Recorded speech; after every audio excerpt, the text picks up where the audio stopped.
Ruqayyah Waris Maqsud adalah penerima Muhammad Iqbal Award pada tahun 2001 atas kreativitas dan jasanya dalam mengembangkan metodologi pengajaran Islam. Dialah muslim pertama Inggris yang pernah menerima anugerah bergengsi tersebut. Tidak hanya itu, pada Maret 2004 Ruqayyah terpilih sebagai salah satu dari 100 wanita berprestasi di dunia dalam ajang pemilihan Daily Mail's Real Woman of Achievement. Dia termasuk satu dari 7 orang wanita berprestasi dalam kategori keagamaan. Namun, siapa sangka muslimah berpengaruh di Inggris itu dulunya non-muslim. Rosalind Rushbrook, begitu dulu namanya, lahir dan dibesarkan dalam lingkungan Kristen Protestan. Dia memperoleh ijazah dalam bidang teologi Kristen dari Universitas Hull Inggris tahun 1963 dan master bidang pendidikan dari tempat yang sama pada tahun 1964. Selama hampir 32 tahun dia mengelola program studi ilmu-ilmu keagamaan di berbagai sekolah dan perguruan tinggi di Inggris. Dia juga sempat menjabat sebagai kepala studi agama di William G. High School Hull, Inggris. Pengetahuan Kristennya yang begitu mendalam membuatnya menulis beberapa buku tentang Kristen. Anehnya, pengetahuannya yang begitu mendalam tentang Kristen pula lah yang menyadarkannya bahwa ajaran Kristen yang diyakininya selama ini telah banyak menyimpang, terutama yang berkaitan dengan konsep ketuhanan. Dengan pengetahuan yang dimilikinya, Ruqayyah lantas bergerak atas inisiatif sendiri mencari kebenaran berdasarkan kajian-kajian ilmiahnya termasuk mempelajari Alkitab. Namun, akhirnya dia meninggalkan agamanya itu setelah bergulat bertahun-tahun dalam pencarian atas pertanyaan-pertanyaannya tentang konsep teologi Trinitas. Dia tidak menemukan apa-apa. Dalam sebuah wacana dengan sebuah media, dia ditanya perihal konsep Islam tentang Nabi Isa yang dalam ajaran Kristen disebut Yesus. Di Barat ada ajaran ilmu etika berinti pada cinta dan kasih Tuhan dan tolong menolong sesama manusia. Itu semua diajarkan juga oleh semua nabi, termasuk di dalamnya tentu saja Nabi Muhammad SAW. Kami orang Islam juga meyakini Nabi Isa sebagai salah satu nabi yang diutus Allah, kata Ruqayyah. Sebelum Nabi Isa datang, kata Ruqayyah, nabi-nabi terdahulu membawa ajaran Yahudi. Kami juga beriman dengan nabi-nabi terdahulu yang diutus kepada umat-umat sebelum Islam datang, katanya.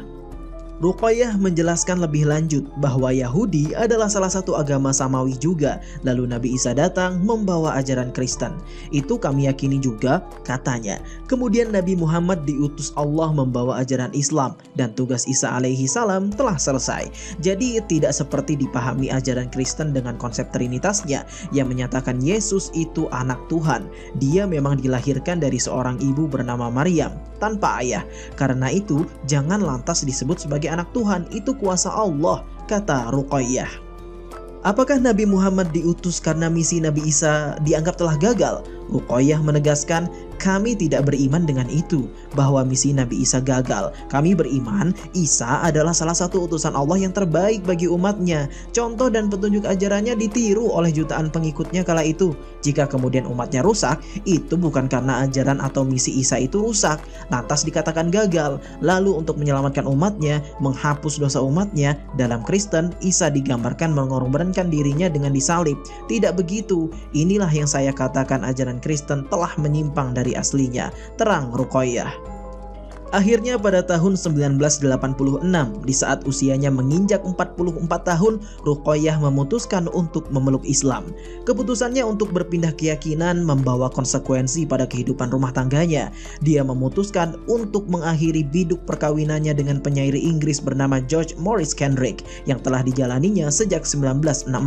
Dari perkawinannya dengan George, mereka memiliki 2 orang anak. Pada 1990, dia menikah lagi dengan pria keturunan Pakistan, Waris Ali Maqsud.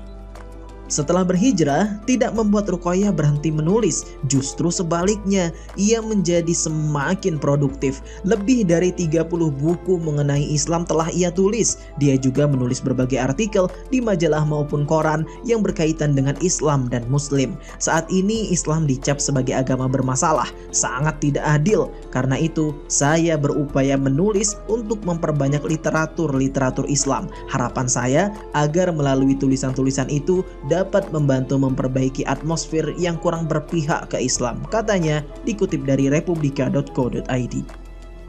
Buku-buku teks hasil karyanya dipakai secara luas di Inggris selama hampir 20 tahun. Selain menulis, Ruqayyah juga aktif mengajar. Banyak negara telah disambanginya, di antaranya Amerika Serikat, Kanada, Denmark, Swedia, Finlandia, Irlandia, dan Singapura. Dia juga mengajar di beberapa universitas yang ada di Inggris, seperti Oxford, Cambridge, Glasgow, dan Manchester. Juga mengajar di School of Oriental and Arabic Studies di London. Semoga semua amalnya diterima Allah Subhanahu wa taala. Amin Allahumma amin. Wallahu a'lam bissawab. Jangan lupa subscribe, like, comment, and share.